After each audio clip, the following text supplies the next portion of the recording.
Hi Vijayapati, this is your educator Shubham Pathak, and I have come live to tell you about the important questions of the chapter Socialism and the Russian Revolution. Hi Abhishek, hi Sidhu, hello, hi Udevir, good afternoon. Hi Ria, how are you? Good afternoon.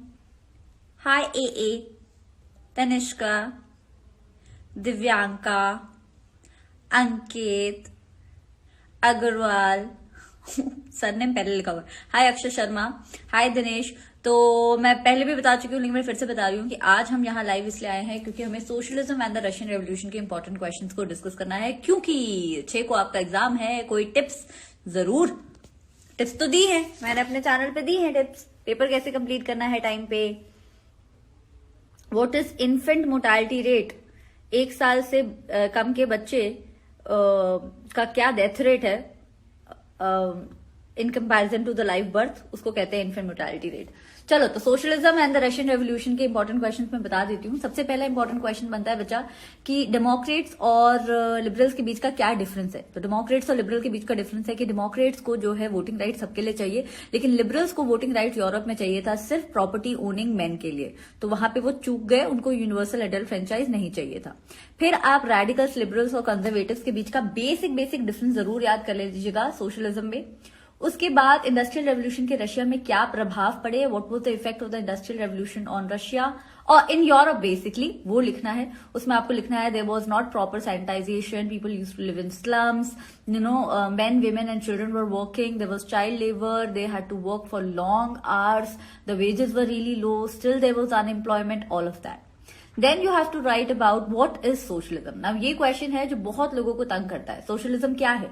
Socialism एक सोचने का तरीका है, एक theory है जो ये कहता है कि सोसाइटी में ज्यादा अगर हम सोसाइटी की प्रॉपर्टी को इंडिविजुअल प्रॉपर्टी ना रखे, अगर सब में बांटेंगे, सोसाइटी की ओनरशिप होगी और इंडिविजुअल्स की ओनरशिप नहीं होगी, तो फिर सबका भला होगा। मैं कितनी क्यूट हूं, चुप रहो अभी। तो सबका भला होगा और ऐसा नहीं है कि सिर्फ कुछ लोगों का भला होगा। तो इंडिविजुअल प्रॉपर्टी से उठ के हमें सोशल प्रॉपर्टी की तरफ जाना है। इसके लिए उन्होंने सोसाइटी में सोल्यूशन भी दिया इस प्रॉब्लम का, और प्रॉब्लम का सोल्यूशन था आपका कोऑपरेटिव सोसाइटी, कि सब लोग मिलके प्रोडक्शन करें और फिर मिलके प्रोडक्शन करके प्रॉफिट को डिवाइड कर ले तो सबका भला होगा। अभी जो कम्युनिज्म है जो कार्ल मार्क्स और फ्रेडरिक एंगल्स ने दिया था, उसमें बस इतना सा डिफरेंस है कि उन्होंने ओवरऑल सोसाइटी के बारे में नहीं दी अपनी राय, उन्होंने दी इंडस्ट्रियल सोसाइटी के बारे में। तो उन्होंने बोला क्योंकि इंडस्ट्रीज प्रॉफिट कमा के देती हैं और इंडस्ट्रीज प्राइवेट ओनर्स ओन करते हैं, इसीलिए प्रॉफिट जो है सिर्फ कैपिटलिस्ट लोगों का होता है। कैपिटलिस्ट का मतलब अमीर लोगों का होता है। और उन्होंने बोला कि अगर यही प्रॉफिट, मतलब यही पूरी मीन्स ऑफ प्रोडक्शन, फैक्ट्री बनाने के प्रोडक्शन के मेथड जो है वर्कर्स ओन करेंगे, तो फिर सबका भला होगा। तो उन्होंने सोशलिज्म के कॉन्सेप्ट को एग्जैक्टली कंसाइज करके इंडस्ट्रियल सोसाइटी में लगा दिया। अब तीसरा सबसे इंपॉर्टेंट क्वेश्चन है कि रशिया में फर्स्ट वर्ल्ड वॉर से पहले, मतलब इनिशियल 19th सेंचुरी का आप इकोनॉमिक, पॉलिटिकल और सोशल कंडीशंस बताओ। तो इकोनॉमिक में आप लिख दोगे कि 85% जनता जो थी वो एग्रीकल्चरलिस्ट थी और इंडस्ट्रीज पॉकेट वगैरह में थी, और पेजेंट्स जो है कम्यून में क्या करते थे, कम्यून में खेती करते थे। और सोसाइटी का आप लिख दोगे कि वर्कर्स डिवाइडेड थे और मेटल वर्कर्स अपने आप को एरिस्टोक्रेट कंसिडर करते थे, औरतें दुखी रहती थी ब्रेड की शॉर्टेज से, ब्ला ब्ला ब्ला। पॉलिटिक्स में आप लिख दोगे कि सोशलिज्म पॉलिटिक्स में धीरे धीरे आ गया था। सोशल वर्कर्स डेमोक्रेटिक पार्टी बन गई थी, सोशलिस्ट रेवोल्यूशनरी पार्टी बन गई थी। इनफैक्ट बाकी यूरोप के देशों में भी, ब्रिटेन में, फ्रांस में भी लेबर पार्टी, सोशलिस्ट पार्टी नाम की पार्टीज बननी शुरू हो गई थी। तो ये तो हो गया third important question. Fourth important question would be कि रशिया का फर्स्ट वर्ल्ड वॉर में क्या हुआ।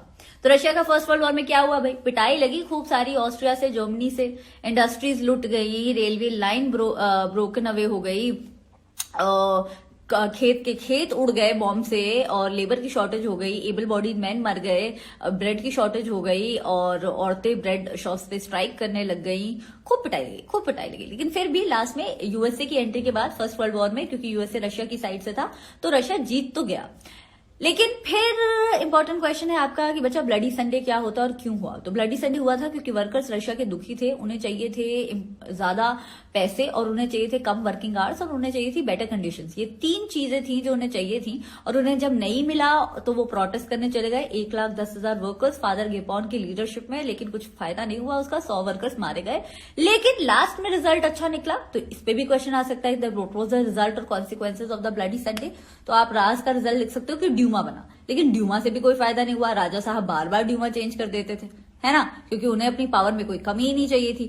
तो ये हो गया आंसर। फेब्रुअरी रेवोल्यूशन और अक्टूबर रेवोल्यूशन के बीच का डिफरेंस आ सकता है। फेब्रुअरी रेवोल्यूशन वर्कर्स ने किया था, अक्टूबर रेवोल्यूशन आपका बोल्शेविक्स ने किया था प्रोविजनल गवर्नमेंट गिराने के लिए। तो ये दोनों रेवोल्यूशन क्यों हुए थे और इनका कॉन्सिक्वेंसेस क्या हुआ, ये भी 2 इंपॉर्टेंट क्वेश्चन है।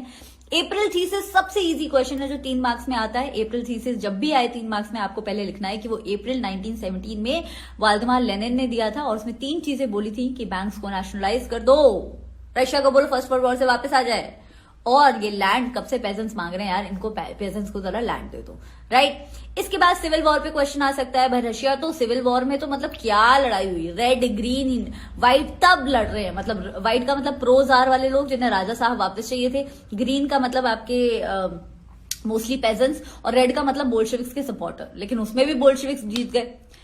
Last 2 important questions would be बचा कि रशिया ने इकोनॉमिक डेवलपमेंट के लिए क्या क्या किया, बोल्शेविक्स ने क्या क्या किया। तो बोल्शेविक्स का और इकोनॉमिक डेवलपमेंट जब साथ में आ जाए तो आपको लिखना है सेंट्रलाइज प्लानिंग के बारे में, 5 ईयर प्लानिंग प्लान्स के बारे में, चीप हेल्थ फैसिलिटीज के बारे में, वर्कर लिविंग क्वार्टर्स के बारे में, एक्सटेंडेड एजुकेशन सिस्टम के बारे में। तो ये 5 पॉइंट्स लिखने हैं। लास्ट इंपॉर्टेंट क्वेश्चन है कि कलेक्टिवाइजेशन किसने किया था और उसका क्या क्या असर रहा।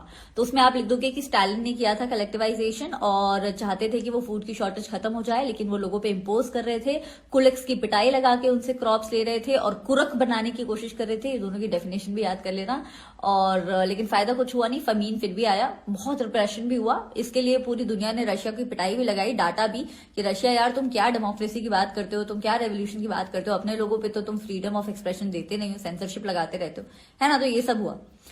एक क्वेश्चन कभी कभी कई स्कूल्स में ये भी आ जाता है बच्चा कि रशिया ने, बोल्शेविक्स ने सोशलिज्म को पॉपुलराइज करने के लिए दुनिया में क्या क्या किया। तो उसमें आप कॉमिंटर्न के बारे में लिख देना, जो इंटरनेशनल ऑर्गेनाइजेशन थी बोल्शेविक्स और सोशलिज्म के लिए। उसमें आप कॉन्फ्रेंस के बारे में लिख देना, जो इंटरनेशनल कॉन्फ्रेंस हुई थी, उसमें नाम मुझे याद नहीं आ रहा। उसमें आप लिख देना कि कॉलोनीज को वो लोग बोलते थे कि तुम तो रेवोल्यूशन करो। उसमें बोल देना कई कई कंट्रीज ने उनसे वो भी लिया, प्रेरणा भी लिया, जैसे ब्रिटेन ने लिया और कम्युनिस्ट पार्टी बना डाली। उसमें आप लिख दीजिएगा कि यूनिवर्सिटीज खोली, स्कूल्स खोले जहां पे सोशलिज्म पढ़ाया जाता था, कम्युनिज्म पढ़ाया जाता था। तो इस तरीके से पॉपुलराइज करने की कोशिश की। फिर भी 20वीं सेंचुरी के आते आते जितना पॉपुलर होना चाहिए था सोशलिज्म, उससे थोड़ा चूक गया, राइट। तो ये है आपका important question, socialism in Russia, socialism in Europe and the Russian revolution. Now thank you so much for watching this live, और बहुत ही जल्दी मैं एक डाउट सेशन करूंगी। Thank you, I am feeling very very nice today. Shanu में पिटाई जरूर लगाऊंगी तुम्हारी। कल मेरा SST का एग्जाम अच्छा गया, I am so glad, so glad. ठीक है, तो ये वीडियो अपने फ्रेंड्स के साथ इसका लिंक जरूर शेयर कर देना, क्योंकि ये पूरा चैप्टर हमने 5 मिनट में कर लिया है रिवाइज। और ऐसे ही और चैप्टर्स का आपको चाहिए हो तो मैं जल्दी ही कर दूंगी। और डाउट सेशन में, हाँ, एक डाउट सेशन रखने का जरूर सोच रही हूँ, तो वो रखते हैं जल्दी से। जैसे ही मैं क्लासेस से थोड़ी फ्री होती हूँ, प्रॉब्ली कल या परसों, मैं आपको जरूर बता दूंगी, यही इंस्टाग्राम पे एक दिन पहले बता दूंगी। तो see ya, thank you so much, bye bye.